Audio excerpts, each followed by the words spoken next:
जय श्री राम। आपका बहुत बहुत स्वागत है। जम्मू कश्मीर में उमर अब्दुल्ला की टेंशन बढ़ने वाली है।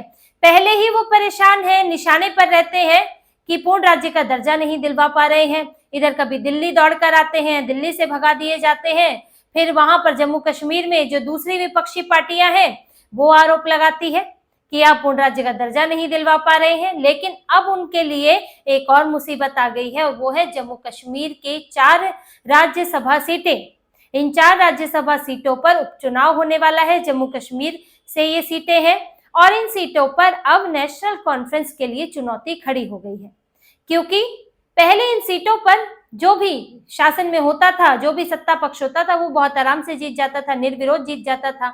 लेकिन इस बार ये नहीं होने वाला है। इस बार भाजपा ने एक अलग रणनीति तैयार की है, एक अलग प्लानिंग की है और इसके लिए एक बैठक भी हुई थी जिसमें प्रदेश अध्यक्ष, पार्टी महासचिव, ये कई बड़े नेता शामिल थे। जिसके बाद ये तय किया गया है कि इन चारों सीटों पर, जो ये सीटें 2021 से खाली है, अभी तक चुनाव नहीं हुआ था, इन चारों सीटों पर बीजेपी अपना उम्मीदवार खड़ा करेगी। नंबर्स बीजेपी के पक्ष में पूरी तरह नहीं है, लेकिन ये चुनाव कुछ इस तरह का है कि बीजेपी उमर अब्दुल्ला के पसीने छुड़ा सकती है और ये भी नजर आ जाएगा कि कौन किस तरफ है, कौन कितना मजबूत है। देखिए, 4 सीटों पर चुनाव होना है जम्मू कश्मीर से, जिसमें 2 सीटों पर अलग अलग चुनाव होंगे और बची हुई 2 सीटों पर चुनाव एक साथ होंगे। यानी कि अनुपातिक प्रतिनिधित्व प्रणाली के तहत जो प्रथम वरीयता के वोट हासिल कर लेगा पहले चुना जाएगा, दूसरी वरीयता वाले वोटों में से दूसरा उम्मीदवार चुना जाएगा। अब यहाँ पर 3 चुनाव इसलिए हो रहे हैं क्योंकि इन सीटों का कार्यकाल अलग अलग रहा है, इसलिए पहली 2 सीटें अलग अलग चुनाव में चुनी जाएंगी और बाकी 2 सीटें एक चुनाव, संयुक्त चुनाव के तहत उन पर चयन होगा। अब इसमें बहुमत मिलना चाहिए। अब कुल सीटें तो 90 हैं इस वक्त जम्मू कश्मीर में, लेकिन 2 सीटें खाली हैं, बडगाम और नगरोटा की, जिसके कारण 88 सीटें बनती हैं और 88 सीटों में बहुमत चाहिए 45। अब जम्मू कश्मीर में देखें, इनको जो वोट इस बार के चुनाव में वोट मिले थे, उमर अब्दुल्ला और एनसी के और उनके सहयोगियों के पास कुल मिलाकर 53 सीटें हैं, जिसमें एनसी के पास अकेले 41 सीटें हैं, बीजेपी के पास 28 सीटें हैं। इसके अलावा 7 सीटें और हैं, जिसमें 3 पीडीपी के पास है, पीपल्स कॉन्फ्रेंस के पास 1 सीट है, 2 निर्दलीय हैं और 1 आम आदमी पार्टी की सीट है महराज मलिक की। महराज मलिक फिलहाल जेल में है और बड़ा मुश्किल है कि वो इसके लिए वोट डालें, तो कुल 6 सीटें इसके इतर हो जाती हैं, जो किसी का भी हिस्सा नहीं है, ना वो विपक्ष में बीजेपी के साथ है, ना ही वो सत्ता पक्ष का हिस्सा है, इसीलिए वो अलग विपक्ष है। अब इन सबको मिलकर वोट डालना है। तो यहाँ पर अब इसके नियम जान लीजिए। देखिए, राज्यसभा में जो चुनाव होता है उसमें दल बदल कानून नहीं लगता, उसके अंदर उम्मीदवार को छूट होती है, वो किसी भी पार्टी का है, वो किसी को भी वोट कर सकता है। जैसे कि अभी उपराष्ट्रपति चुनाव में हुआ था, उसमें भी दल बदल नहीं लगता है, उसमें भी व्हिप जारी नहीं होता है। और उसके अंदर हुआ क्या कि 15 वोट अवैध पाए गए और कांग्रेस को टेंशन हो गई, क्योंकि वो वोट पड़ने थे कांग्रेस को, कांग्रेस का दावा था, और बीजेपी को उम्मीद से कहीं ज्यादा वोट मिले थे, जिससे साफ नजर आ गया था कि विपक्ष में अनबन है और पूरा विपक्ष एकजुट नहीं है। अब यहाँ पर भी यही नियम है कि दल बदल कानून नहीं लगता, व्हिप जारी नहीं होता है, तो किसी भी पार्टी का कोई भी विधायक जो है वो किसी के भी उम्मीदवार को समर्थन कर सकता है, चाहे भाजपा के उम्मीदवार को करे, चाहे कोई निर्दलीय हो तो उनको करे। निर्दलीय भी किसी पार्टी का ही समर्थन चाहिए, चाहे भाजपा के उम्मीदवार को करे या फिर नेशनल कॉन्फ्रेंस और गठबंधन जो है उसके उम्मीदवार को करे। अब इसमें पार्टी कुछ कर नहीं सकती है, तो इसी में ही पता चलता है कि आखिर कौन कितना एक साथ खड़ा हुआ है, कौन कितना एकजुट है। अब बीजेपी ने जो तय किया है उसके मुताबिक चारों सीटों पर उम्मीदवार उतारेगी और जो चौथी सीट है, जो लगभग बीजेपी का जीतना तय है, उस सीट पर बेहद मजबूत उम्मीदवार उतारने वाली है।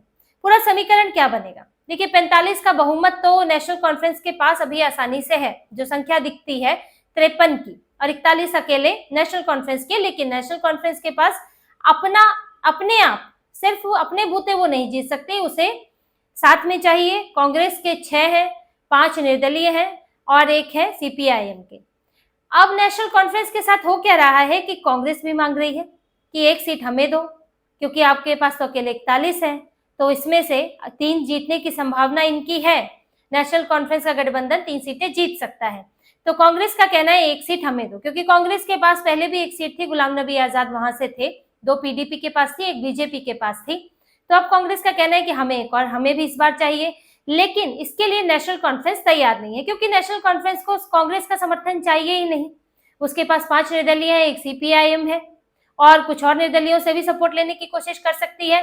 तो यहाँ इनके बीच झगड़ा चल रहा है। दिग्विजय सिंह ने भी बात करने की कोशिश की थी, लेकिन उमर अब्दुल्ला तैयार नहीं है। वो चाहते हैं कि दोनों सांसद उनकी ही पार्टी से, तीनों सांसद उनकी ही पार्टी से जाएं।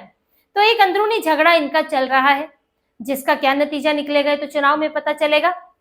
दूसरा, अब ये जो 2 सीटें शुरुआती दौर में अलग अलग चुनाव होगा, उसके लिए चाहिए 45-45।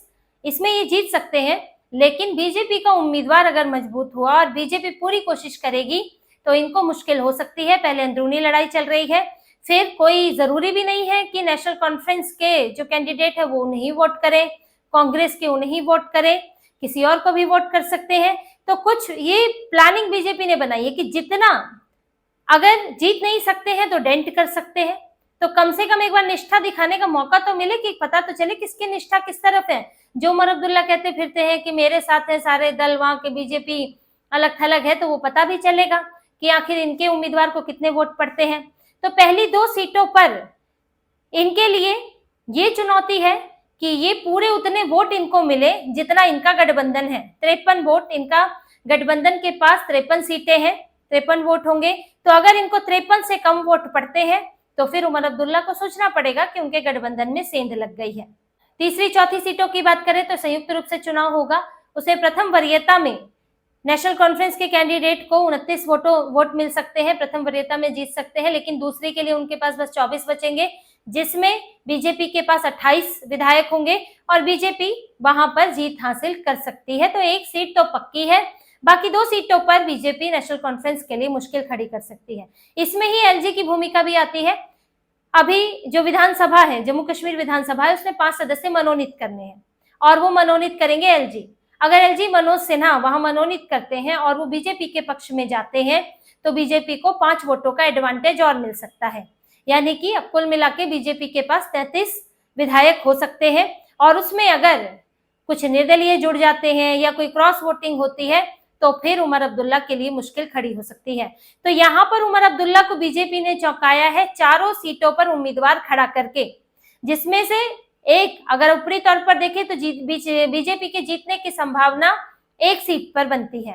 तो ऐसे में वो छोड़ सकती थी कि जिसमें जीत ही नहीं सकते उसमें खड़ा करके क्या करेंगे, लेकिन लड़ने की ठानी है और पूरी रणनीति तैयार की है कि उमर अब्दुल्ला इस बार निर्विरोध नहीं जीत सकते, रेड कारपेट नहीं मिल सकता है इनकी पार्टी को, सत्ता पक्ष की पार्टी को। इन्हें चुनाव लड़ना होगा और इनको भी अब अपने विधायक और ये समेट कर रखने होंगे कि अगर 53 है तो 53 कम से कम पड़ जाए, नहीं पड़ेंगे तो फिर फजीहत का सामना करना पड़ेगा। ऐसे ही उमर अब्दुल्ला को कम फजीहत नहीं झेलनी पड़ रही है जम्मू कश्मीर में, क्योंकि बार बार वो मांग कर रहे हैं कि हमें पूर्ण राज्य का दर्जा चाहिए, पूरा राज्य बनाइए और यहाँ पर एलजी का शासन खत्म होना चाहिए, क्योंकि जिस मकसद से सत्ता में आए हैं वो मकसद पूरा नहीं हो पा रहा है। यहाँ पर अब पुलिस नहीं है, ट्रांसफर पोस्टिंग नहीं है, तो एलजी एक्शन ले लेते हैं। कई गद्दारों के खिलाफ, आतंकवादियों को मदद करने वालों को नौकरी से हटाया जा रहा है, उनके ऊपर कार्रवाई हो रही है। अब इनको चाहिए कि ये सारी ताकत हमारे हाथ में रहे तो हम जिसे चाहे बढ़ावा दें, अलगाववाद को बढ़ावा दें, अशांति को बढ़ावा दें। तो इसीलिए ये तो बेचैन है उमर अब्दुल्ला, अब तो नाम के मुख्यमंत्री हैं। लेकिन इससे ज्यादा इनकी परेशानी ये है कि अगर ये नहीं कर पाते हैं तो अगली बार सत्ता में आना मुश्किल हो जाएगा इनके लिए, क्योंकि जो पीडीपी हाथ लगाए बैठी है उसका वो भी प्रचार कर करके कहेगी कि इनको इस बार पूरी तरह से ध्रुवीकरण में वोट मिला है, कि पूरी तरह से इनको वोट दिया गया, जबकि कई बड़े बड़े अलगाववादी नेता मैदान में खड़े थे।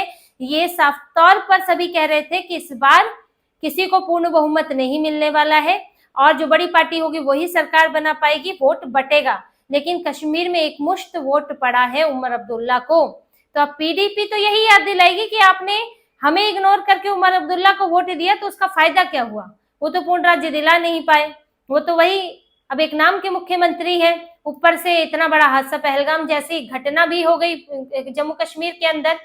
तो यहाँ उमर अब्दुल्ला फंसे हुए हैं, राज्य के अंदर भी फंसे हुए हैं, केंद्र में आते हैं तो यहाँ भी कोई सुनने वाला नहीं है, क्योंकि आपका ऐसे मन मर्जी से नहीं मिल सकता है।